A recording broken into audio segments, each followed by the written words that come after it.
chaque fois qu'on rentre à Montpellier, on est très heureux. Moi, je suis tombée amoureuse des Montpelliérains. À Montpellier, c'est une ville où tout est possible. Il y a une ambiance, une chaleur. Je suis pas née à Montpellier, mais quand on me demande d'où je suis, je dis toujours que je suis de Montpellier.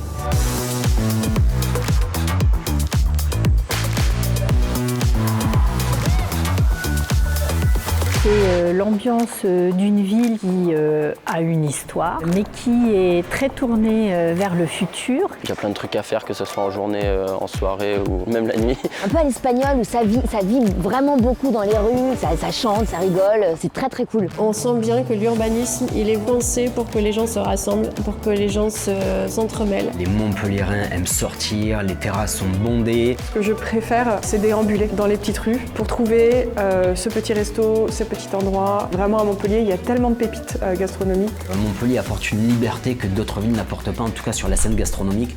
On est libre de créer, libre de s'installer et ça apporte un dynamisme exceptionnel. On trouve le quartier historique en Marianne avec les architectures très récentes, les restaurants, un aéroport, les gares. On est accueillis ici comme si on était dans un village et puis en même temps on a toutes les caractéristiques d'une grande ville ouverte sur le monde, ouverte sur l'Europe. C'est quelque chose qui nous marque beaucoup en tant qu'entreprise européenne. C'est une ville qui porte les entreprises innovantes, qui porte les activités de recherche. Il y a un écosystème autour de l'innovation qui est très dynamique et comme c'est le berceau des ENR, il y a aussi beaucoup d'acteurs dans le domaine du photovoltaïque et de la transition écologique. J'étais surpris d'avoir l'opportunité de venir à Montpellier, pas pour les vacances, mais pour le travail.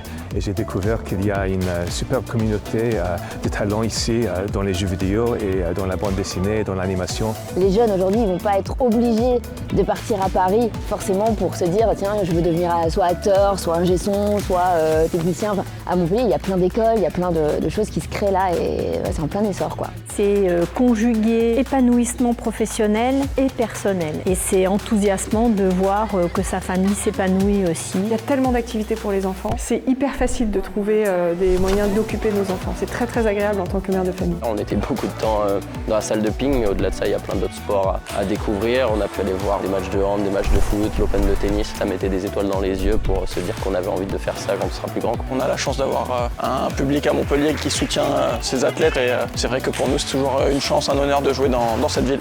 Parmi les choses que j'adore à Montpellier, c'est on prend le vélo, on suit la rivière Lolès et on arrive à la mer. On sort de la ville progressivement, on a la nature de chaque côté, les chevaux de Camargue et on arrive à la plage. C'est magique. Le Pérou, quand on est au Pérou, on a vraiment une vue à 360. D'un côté, on voit le littoral méditerranéen et de l'autre, on peut voir les falaises de l'Ortus, le pic Saint-Loup, tout ce massif de la Séranne qui est dessiné tout au fond. Du coup, cet horizon, on le retranscrit au maximum pour faire voyager autant les Montpelliérains que les clients de passage ou alors les touristes. Le château Langarens, c'est une folie montpelliéraine qui est située à l'ouest de Montpellier. On a 42 hectares de vignes, un lieu de tournage pour beaucoup de films, dont le magnifique Comte de Monte Cristo qui a été tourné ici en 2023. Donc c'est un lieu assez exceptionnel à visiter. Il y a aussi la place de la Comédie, évidemment. C'est vrai que c'est toujours sympa de retrouver ses potes là-bas quand on rentre de tournoi. C'est toujours des bons moments là-bas, quoi. Montpellier, c'est d'abord pour moi une ville qui est lumineuse. Solaire. Soleil, hein, n'est-ce pas? Ça va avec la série. Innovante. Entrepreneuriale. Gastronomique. Cosmopolite. Festive. On vit bien.